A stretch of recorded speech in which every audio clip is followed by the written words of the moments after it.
안녕하세요 여러분. 북하우스에서 운영하는 하북이 라디오 두 번째 파일럿. 오늘도 여러분을 재워드리러 왔습니다. 첫 회 때보다 음질이 좀 좋아지지 않았나요?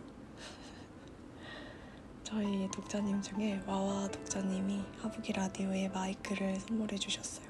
감사합니다 와와님. 듣고 계신가요? 제가 이번 주에 뭐 읽을까 고민하다가 책 3권을 올리면서 우리 독자님들께 골라달라고 부탁을 드렸는데요. 오늘 읽어드릴 책은 트위터에서 츠미 독자님이 골라주신 퍼트리샤 하이스미스의 레이디스, 거기 실린 영웅이란 단편 일부분 읽어드릴 거고요. 번역은 김선영 선생님 번역입니다.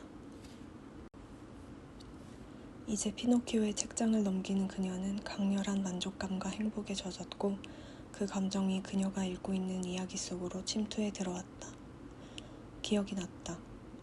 정신병원의 의사가 독서를 권했고 영화도 보러 가라고 했다. 보통 사람들과 함께 있으면서 어머니가 겪은 어려움에 대해서는 다 잊으세요. 그때는 어려움이라고 불렀지만 다른 때는 늘 성향이라는 말을 썼다. 실처럼 세대를 관통해 흐르는 성향, 그런 생각을 했었다. 루실은 아직도 그 정신과 의사의 얼굴을 눈앞에 선히 떠올릴 수 있었다. 고개를 한쪽으로 약간 돌리고 말할 때 안경을 들고 있었다. 정신과 의사는 그렇게 생겼을 거라고 그녀가 생각했던 그대로였다. 어머니에게 그런 성향이 있었다고 해도 아버지처럼 정상이 아니라는 법은 없습니다. 당신은 지적인 여성이에요. 도시 밖으로 나가서 일자리를 구하세요. 느긋하게 긴장을 풀고 인생을 즐겨요. 가족이 살았던 집마저도 잊어버리면 좋겠어요. 전원에서 1년쯤 살고 나면. 이 역시 3주일 전 어머니가 병동에서 세상을 떠난 직후의 일이었다. 의사가 했던 말은 사실이었다. 평화와 사랑, 아름다움과 아이들이 있는 이 집에 있으니 도시의 혼란과 고역이 그녀에게서 뱀 허물처럼 떨어져 나갔다. 겨우 반나절밖에 지나지 않았는데 벌써. 일주일 후면 어머니의 얼굴을 영원히 잊을 것이다. 황홀경에 가까운 기쁨의 탄성을 작게 뱉으며 그녀는 책장으로 고개를 돌리고 길고 늘씬하고 밝은 원색으로 채색된 책들을 무작위로 67권 골랐다. 한 권은 펼쳐서 무릎 위에 거꾸로 엎어두고 또 다른 책은 펼쳐서 가슴에 대고 세워놓았다. 나머지 책들은 여전히 한 손으로 든 채 그녀는 눈을 반쯤 감고 피노키오의 책장에 얼굴을 묻었다. 천천히 흔들 의자를 앞뒤로 흔들면서 그녀 자신의 행복과 감사뿐 아무것도 의식하지 않은 채 아래층의 종이 3번 울렸지만 그녀는 듣지 못했다. 뭐하고 있어요? 니키가 물었다. 공손하지만 호기심에 찬 목소리였다. 루실은 얼굴을 덮은 책을 내렸다. 질문의 의미를 알아들은 그녀는 얼굴을 붉히며 행복하지만 뭔가 잘못한 아이 같은 웃음을 띄었다. 책을 읽고 있지? 소리내어 웃었다. 니키도 웃었다. 엄청 가까이 놓고 책을 보시네요. 맞아, 엘로이즈가 말했다. 엘로이즈도 어느새 일어나 앉아 있었다. 니키가 다가와 무릎에 놓인 책을 살펴보았다. 우리는 3시에 일어나요. 이제 우리한테 책 읽어줄래요? 캐서린은 항상 저녁 식사 때까지 책을 읽어줬어요. 피노키오 읽어줄까? 루실이 말했다. 그 책의 처음 몇 장에서 자신이 느낀 행복을 어쩌면 나눌 수 있을지도 모른다는 생각에 행복해졌다. 루실은 책의 사파를 아이들도 볼 수 있도록 방바닥으로 내려와 앉았다. 니키와 엘로이즈가 그림을 보려고 달뜬 얼굴을 뒤밀어서 책이 잘 보이지 않을 때도 있었다. 그녀는 자신이 잘 아는 팽팽한 흥미가 그 자체로 두 아이의 마음을 움직였고 그만큼 이야기를 즐길 수 있게 해주었다는 걸 깨닫지 못했다. 그녀는 2시간 동안 책을 읽었고 2시간은 마치 2분처럼 흘러갔다. 5시가 되자 곧 리자베스가 쟁반에 저녁을 받쳐 들고 왔고 식사를 마치자 니키와 엘로이즈는 7시 잘 시간이 되기 전까지 책을 더 읽어달라고 졸랐다. 루실은 기쁘게 다른 책을 읽어주기 시작했지만 리자베스가 쟁반을 치우러 와서 아이들이 목욕할 시간이라고 했고 크리스천슨 부인이 얼마 후 밤인사를 하러 올라올 거라는 말도 전했다. 크리스천슨 부인은 7시에 올라왔다. 그때쯤 갓 목욕을 마친 두 아이는 가운을 입고 방바닥에 앉아 루실의 이야기에 흠뻑 빠져들어 있었다. 있잖아요. 니키가 어머니에게 말했다. 이 책들은 다 캐서린과 읽은 건데 루실이 읽어주면 꼭 새 책 같아요. 루실은 기쁨으로 얼굴이 발갛게 달아올랐다. 아이들이 잠자리에 들자 그녀는 크리스천슨 부인과 함께 아래층으로 내려갔다. 다 괜찮은가요, 루실? 일이 돌아가는 방식에 대해서 내게 물어보고 싶은 점이 있을 것도 같은데요. 아니에요, 부인. 다만 제가 밤에 한번 올라가서 아이들이 어떤지 살펴봐도 될까요? 어머, 잠을 끊고 싶지는 않아요, 루실. 몹시 사려 깊은 제안이지만 정말로 그럴 필요는 없어요. 루실은 말이 없었다. 그리고 밤 시간이 길게 느껴질 수도 있을 거예요. 혹시 시내의 영화관에 가고 싶으면 엘프리드가 기꺼이 차로 데려다 줄 거예요. 감사합니다, 부인. 그럼 잘 자요, 루실. 안녕히 주무세요, 부인. 루실은 뒷길로 나가서 아직도 분수가 솟아나고 있는 정원을 가로질렀다. 그리고 자기 방 손잡이에 손을 얹었을 때 루실은 그 문이 놀이방 문이면 좋겠다고, 새로운 하루를 시작할 시간인 아침 8시면 좋겠다고 생각했다. 그래도 피곤하긴 했다. 기분 좋은 피로함이었다. 불을 끄면서 그녀는 생각했다. 밤에 제대로 피곤한 기분을 느끼는 게 얼마나 기분 좋은지 모르겠다고. 에너지가 폭발할 것만 같다거나 어머니 생각이나 자신에 대한 걱정으로 잠을 못 이루는 게 아니라 그녀는 그리 오래지 않은 과거의 하루를 기억했다. 15분 동안이나 자신의 이름이 기억나지 않던 그날, 그녀는 공포에 질려 의사에게 달려갔었다. 다 지나간 일이다. 심지어 엘프리드에게 시내에서 담배의 한 갑을 사다 달라고 부탁할 수도 있었다. 몇 달 동안 스스로 금지했던 사치였지만 루실은 창가에 서서 마지막으로 저택을 보았다. 놀이방의 커튼이 밖으로 펄럭이다 다시 휙 날려 들어가곤 했다. 끄덕이는 포플러 나무 꼭대기에서는 바람이 말을 걸었다. 다정한 목소리처럼, 높아서 잔물결처럼 퍼져나가는 아이들 목소리처럼. 둘째 날은 첫날과 똑같았다. 아무 변고도 긁힌 손도 없다는 사실이 달랐을 뿐이다. 셋째 날과 넷째 날도 마찬가지였다.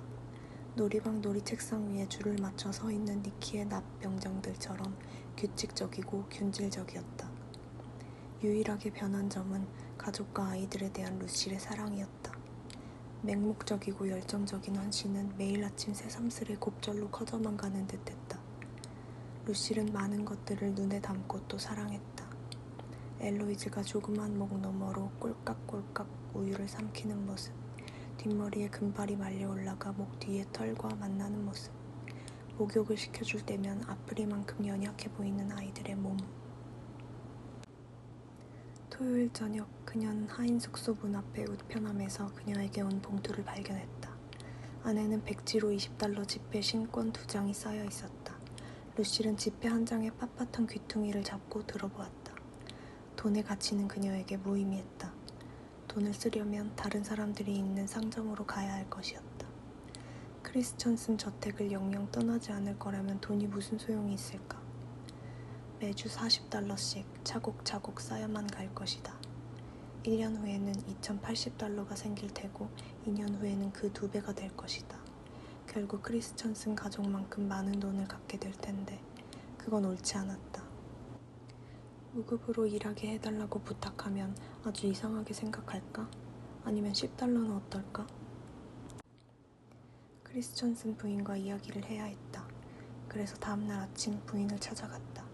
불행히도 때가 좋지는 않았다.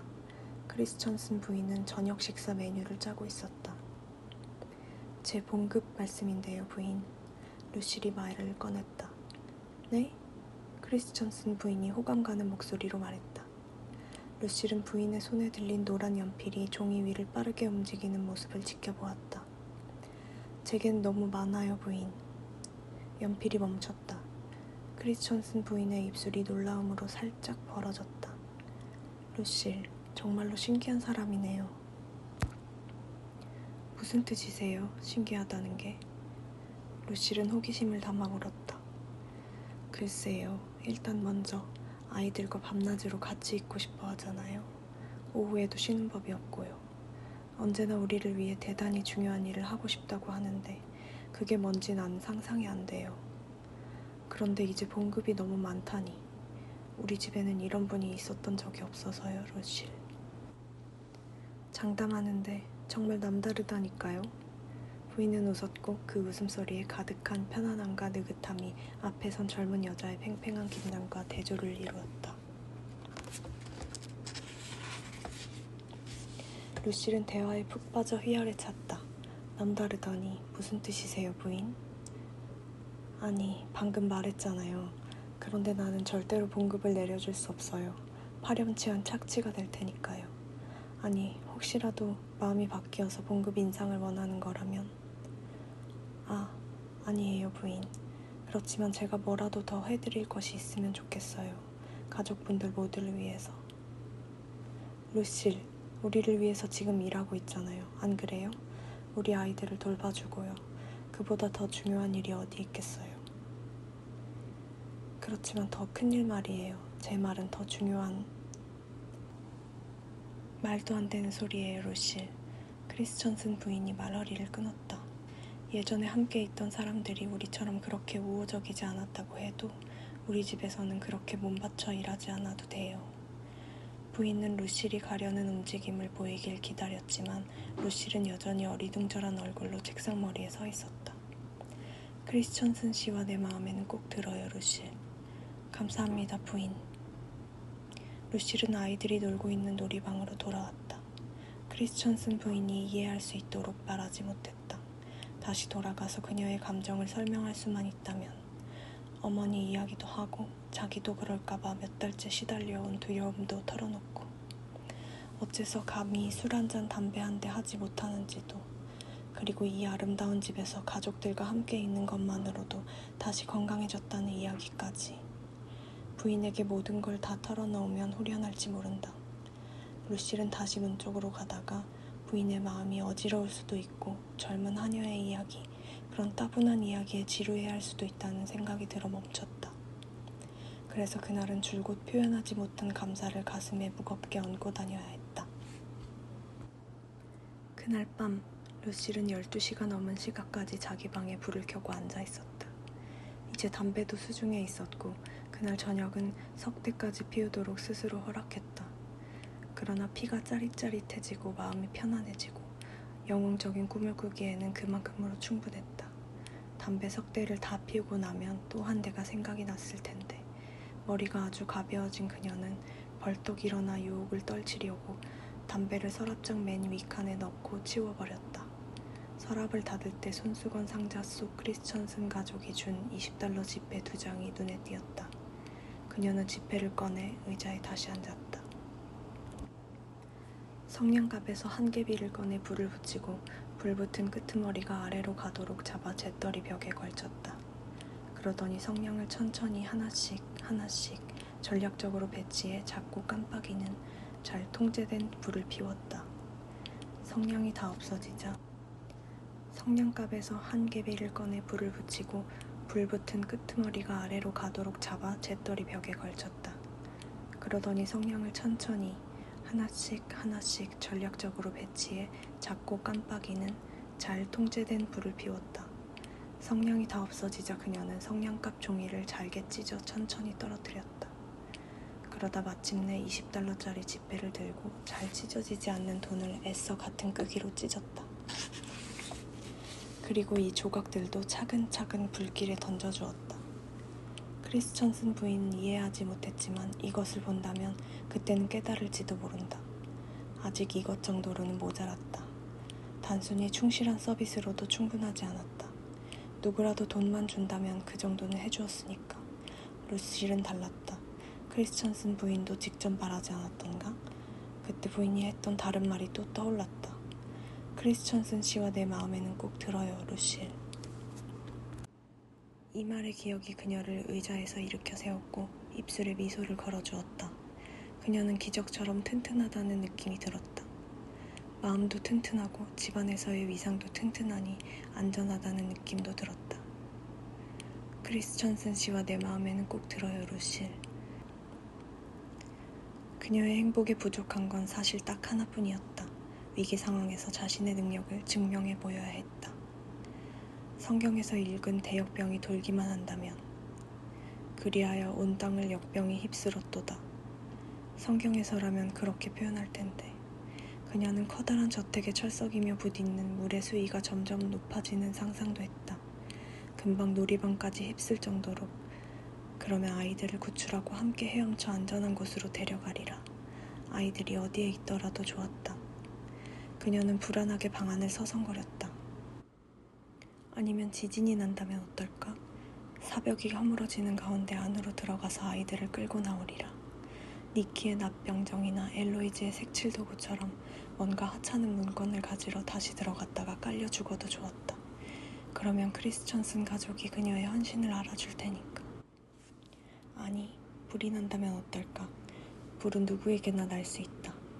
화재는 흔한 일이고 저 위에 하늘나라에서 내리는 분노와 저주가 필요 없다. 차고에 휘발유와 성냥 한 개비만 있으면 끔찍한 화재가 발생할 수 있다. 그녀는 아래층으로 내려가서 차고로 통하는 안쪽 문을 지났다. 휘발유 탱크는 1m 높이에 완전히 가득 차 있어서 자기 행위의 필연성과 중요성에 크나큰 영감을 받지 않았더라면 그녀의 힘으로는 탱크를 번쩍 들어서 차고의 문지방과 하인 숙소의 문지방을 넘을 수 없었을 것이다. 그녀는 남자들이 맥주통과 쓰레기통을 옮길 때 봐둔 대로 탱크를 굴려 마당을 가로질렀다. 잔디밭에서는 아무 소리가 나지 않았고 판석 인도를 지날 때만 조금 쿵쾅거렸는데 그나마 밤속에 묻혀 사라져버렸다. 불이 밝혀진 창은 없었지만 혹시 그랬더라도 루시를 막을 수는 없었을 것이다. 심지어 크리스천슨 씨가 그곳 분수 옆에 떡하니 서 있었더라도 그녀를 막지는 못했을 것이다. 10중 8구 그녀는 그를 아예 보지도 못했을 테니까. 행여 그랬대도 지금 하려는 일은 고귀한 일이 아니었던가? 그래, 그녀의 눈에는 저택과 위층 방의 아이들 얼굴밖에 보이지 않았을 것이다. 그녀는 뚜껑을 돌려 따서 휘발유를 저택 한 모퉁이에 약간 뿌리고 탱크를 더 멀리 굴려서 하얀 널판에 더 뿌리고 그렇게 계속 가장 먼 모퉁이까지 갔다. 그리고 왔던 길을 걸어 다시 돌아가며 축축한 곳들에 불 붙인 성냥을 대었다. 뒤도 한 번 돌아보지 않고 하인 숙소의 문으로 간 그녀는 가만히 서서 지켜보았다. 불길은 처음에 흐리고 열렬하다가 붉은 빛이 감도는 노란색으로 변했다. 이 광경을 지켜보는 사이 루실의 몸과 마음에 남아있던 긴장은 고르게 위로 흘러나가 영원히 말끔히 거쳐 사라졌다. 해방된 근육과 뇌는 출발을 알리는 총소리를 기다리는 운동선수처럼 자발적으로 긴장했다. 그녀는 자기가 뛰어들기 전에 불길이 높이 치솟기를, 놀이방 창문까지 닫기를 바랐다. 그래야 위험이 최고조에 달할 테니까. 흡사 성인 같은 미소가 입가에 떠올라 누구라도 문간에 서있던 그녀를 봤다면, 나불거리는 불빛에 환히 빛나던 그 얼굴을 보았다면 분명 어느 아리따운 젊은 여자라고 생각했을 것이다. 그녀는 5군데에 불을 붙여두었고 이제 이 불길들이 손가락들처럼 저택을 타고 올라갔다. 따뜻하게 명멸하며 부드럽게 어루만지며. 루실은 미소 띤 얼굴로 어서 들어가고 싶은 마음을 꾹 참고 있었다. 그때 갑자기 휘발유 탱크가 너무 뜨거워진 나머지 대포 같은 소리를 내며 폭발해 한순간 광경 전체가 환하게 밝아졌다. 이거야말로 기다리던 신호였다는 듯 루실은 자신만만하게 앞으로 나아갔다.